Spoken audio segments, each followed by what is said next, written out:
എല്ലാവർക്കും സ്വാഗതം. ഈ റിവ്യൂ ഇഷ്ടപ്പെടുവാണെങ്കിൽ ഒന്ന് ലൈക്ക് ചെയ്തും സബ്സ്ക്രൈബ് ചെയ്തും ഹൈപ്പ് ചെയ്തും സപ്പോർട്ട് ചെയ്യണേ. അപ്പോൾ നമ്മുടെ നവ്യ തലമുടിയൊക്കെ ഈരി സുന്ദരിക്കുട്ടി ആയിക്കൊണ്ടിരിക്കുന്നു. അബി അവിടെ ഫോണിലൊക്കെ തോണ്ടിക്കൊണ്ടിരിപ്പുണ്ട്. അന്നേരമാണ് ജലജ അവർക്കുള്ള ചായയൊക്കെ ആയിട്ട് റൂമിലേക്ക് കയറി വരുന്നത്. അപ്പം ജലജയുടെ അവസ്ഥ കണ്ടിട്ട് നവ്യ പറയുവാണ്, അമ്മ ഇപ്പോൾ ഒരുപാട് കഷ്ടപ്പെടുന്നുണ്ടല്ലേ, ശരിക്കും ഇവിടെ ഒരു വേലക്കാരിയെ പോലും ആയില്ലേ, അമ്മ എന്തിനാ ഇങ്ങനെ നിൽക്കുന്നത് എന്നൊക്കെ ചോദിക്കുമ്പം ജലജ പറയുന്നുണ്ട്, അതിന് എനിക്ക് കുഴപ്പമൊന്നുമില്ല.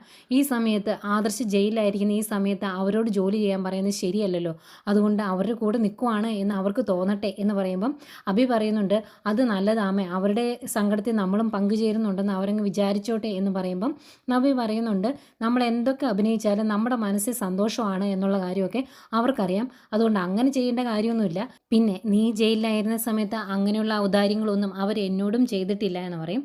എന്നിട്ട് പറയുന്നുണ്ട്, ശരിക്കും എനിക്ക് നീ ജയിലായിരുന്ന സമയത്ത് എന്തോരം സങ്കടമായിരുന്നു, അതിൻ്റെ പകുതി സങ്കടം പോലും നയനിക്കില്ല, അതെന്നാന്ന് ഞാൻ ചിന്തിക്കുവാണ്. പിന്നെ ഇതിനിടയ്ക്കൂടെ ആദർശിനെ പുണ്യാളനാക്കാൻ വേണ്ടി അവർ പലതും ചെയ്യുന്നുണ്ട്, പലതും പറയുന്നുണ്ട്.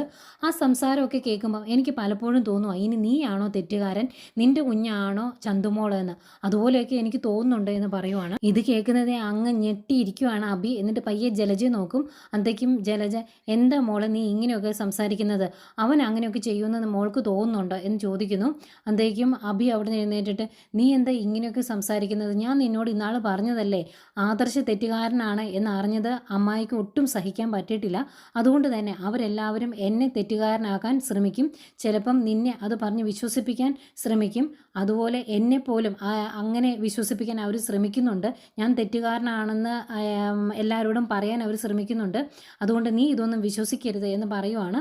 അതുപോലെ ജലജയും കുറേ കാര്യങ്ങൾ പറയുവേ. അന്തെങ്കിലും നവ്യയ്ക്ക് ആകെ വിഷമം. അപ്പം നവ്യ പറയുന്നുണ്ട്, ഇല്ലടാ എനിക്ക് നിന്നെ വിശ്വാസമാണ് എന്ന് പറയുവാണ്. അന്നേരം ജലജ, അല്ല വിശ്വാസം ഇല്ലെങ്കിൽ ഇനിയിപ്പോൾ എന്ത് ചെയ്യാനാ, നീ ഇനി കൂടുതൽ ചിലയ്ക്കൊന്നും വേണ്ട, അവൾക്ക് വിശ്വാസം ഇല്ലെങ്കിൽ പറഞ്ഞിട്ട് കാര്യമൊന്നും ഇല്ലല്ലോ എന്ന് പറഞ്ഞ ഒരു പരിഭവം പോലെ പറഞ്ഞിട്ട് ജലജ പറയുന്നുണ്ട്, ഇനി ചിലപ്പം അവരെല്ലാവരും കൂടി, ഈ വീട്ടിലുള്ള എല്ലാവരും കൂടി അബിയാണ് തെറ്റുകാരൻ എന്ന് നിന്നോട് ഒരുമിച്ച് പറഞ്ഞേക്കാം, അപ്പോഴും നീ ഇതൊക്കെ വിശ്വസിച്ചാൽ എന്ത് ചെയ്യും എന്നൊക്കെ ചോദിച്ചിട്ട് ജലജ അങ്ങ് പോവും. പോയി കഴിയുമ്പോഴേക്കും, ഇല്ല ഞാൻ അങ്ങനെയൊന്നും വിശ്വസിക്കത്തില്ല, ആരൊക്കെ എന്തൊക്കെ പറഞ്ഞാലും ഞാൻ നിന്നെ അവിശ്വസിക്കുകയില്ല, നീ അതോർത്ത് വിഷമിക്കേണ്ട എന്നൊക്കെ പറയുവാണ്.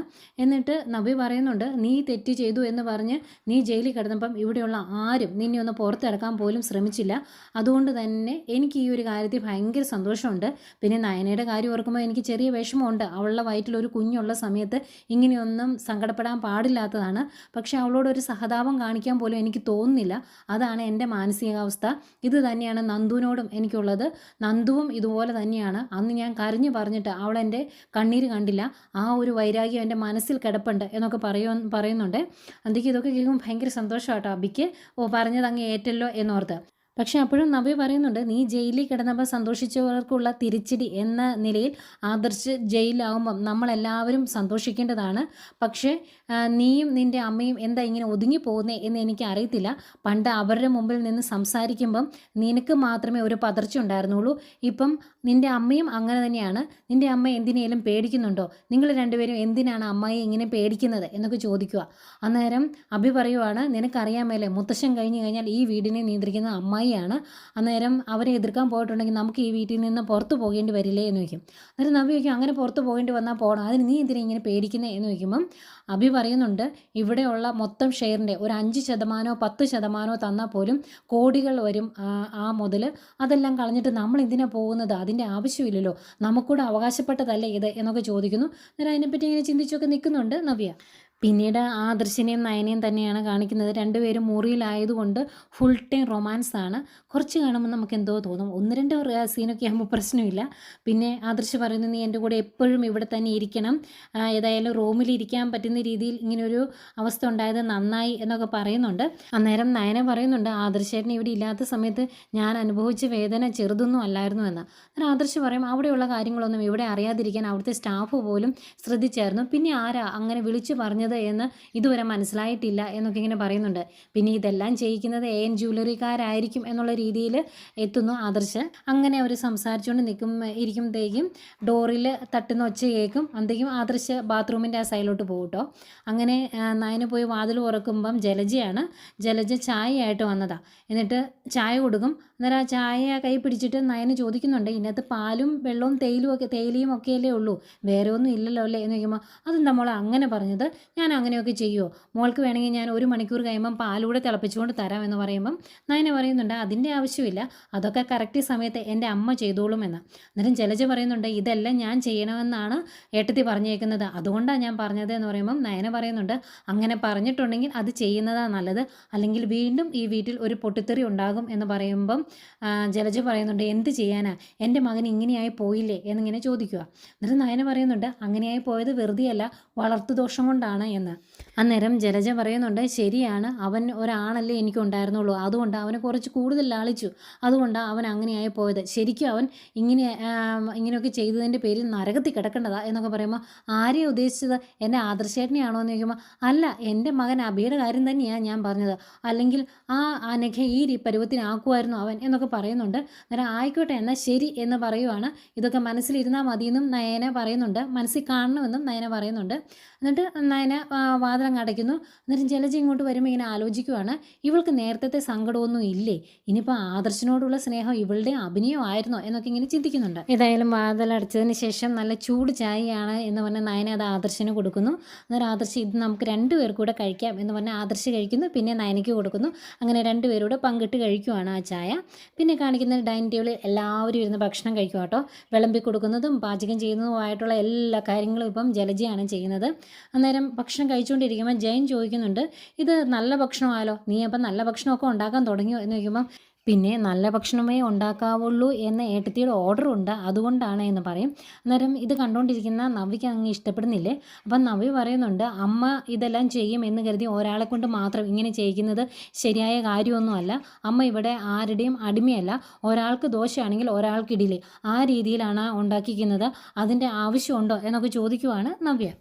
അന്നേരം അത് കേട്ടുകൊണ്ട് വരുന്ന ദേവേനി പറയുന്നുണ്ട് അത് ഞാൻ പറഞ്ഞിട്ടാണ് അങ്ങനെ ഉണ്ടാക്കുന്നത്, അങ്ങനെ ഉണ്ടാക്കിയേ പറ്റുള്ളൂ എന്ന്.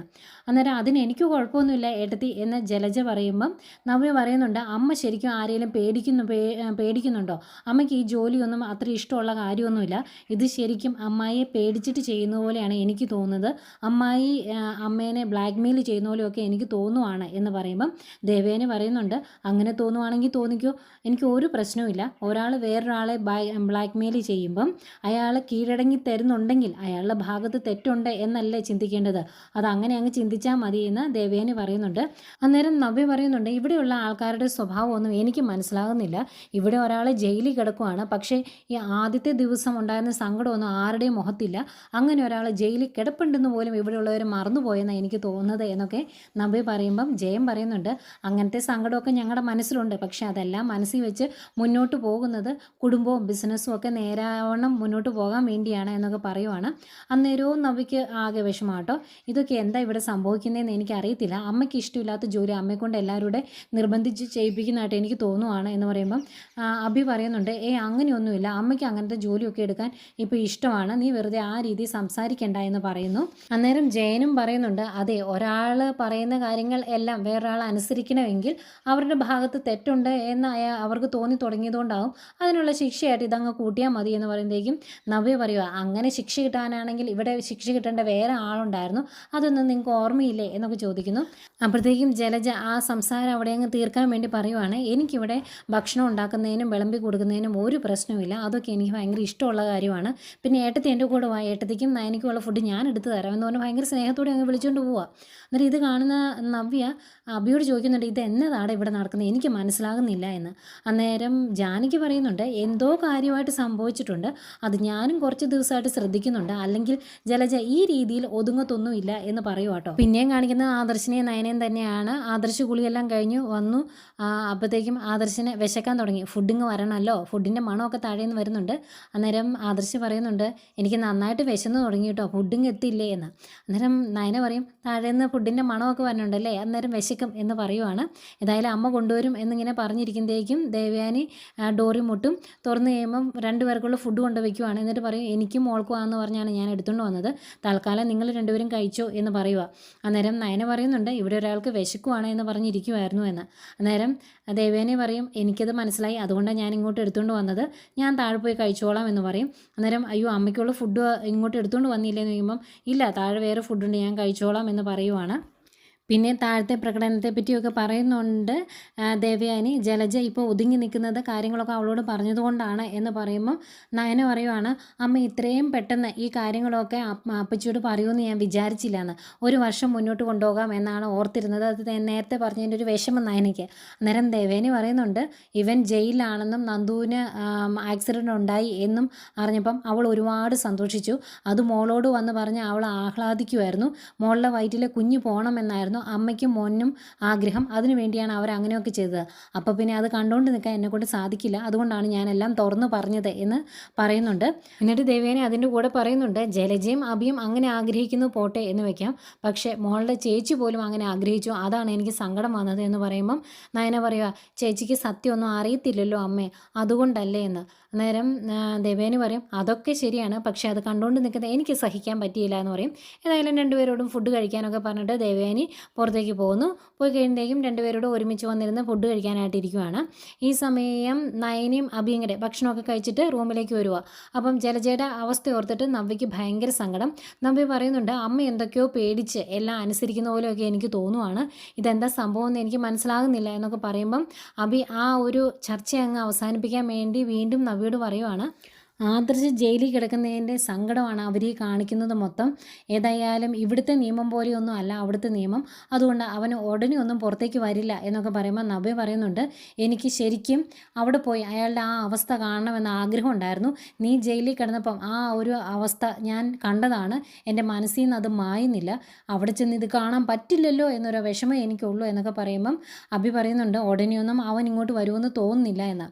പിന്നെ നവ്യയ്ക്ക് നയനോടും നന്ദുവിനോടും ഉള്ള ദേഷ്യത്തെക്കുറിച്ചൊക്കെ പറയുമ്പം അഭി ഓർക്കുക, ഈശ്വര, അമ്മായിയെ ചൊറിഞ്ഞ് ചൊറിഞ്ഞ് സത്യങ്ങളെല്ലാം അറിഞ്ഞു, അതുപോലെ ഇവളും ആരെയെങ്കിലും ചൊറിഞ്ഞ് ആകെ പ്രശ്നമായി സത്യങ്ങൾ അറിയോ എന്നോർത്തൊരു പേടിയോടെ നിൽക്കുന്നതും കാണിക്കുന്നുണ്ട്. പിന്നെയും കാണിക്കുന്നത് ആദർശിനെയും നയനയും തന്നെയാണ്. രണ്ടുപേരോട് ഫുഡ് കഴിച്ചുകൊണ്ടിരിക്കുന്നു. അതിനിടയ്ക്ക് ആദർശ് നയനയുടെ വായി ഫുഡ് വെച്ച് കൊടുക്കുന്നു, നയന ആദർശിൻ്റെ വായി ഫുഡ് വെച്ച് കൊടുക്കുന്നു. അന്നേരം ആദർശ് പറയുവാണ്, ഇങ്ങനെ ഒരു അവസരം ഉണ്ടായതുകൊണ്ടല്ലേ നമുക്കിങ്ങനെയൊക്കെ ചെയ്യാൻ പറ്റിയത്, ഈ മുറിയിലായതുകൊണ്ടല്ലേ എന്ന് നോക്കുമ്പോൾ അത് നേരാ എന്ന് നയന പറയുന്നുണ്ട്. അങ്ങനെ ചെറിയ റൊമാൻസൊക്കെ ആയിട്ടിരിക്കുന്ന അവരെയും കാണിച്ചുകൊണ്ട് ഇന്നത്തെ എപ്പിസോഡ് അവസാനിക്കുന്നു.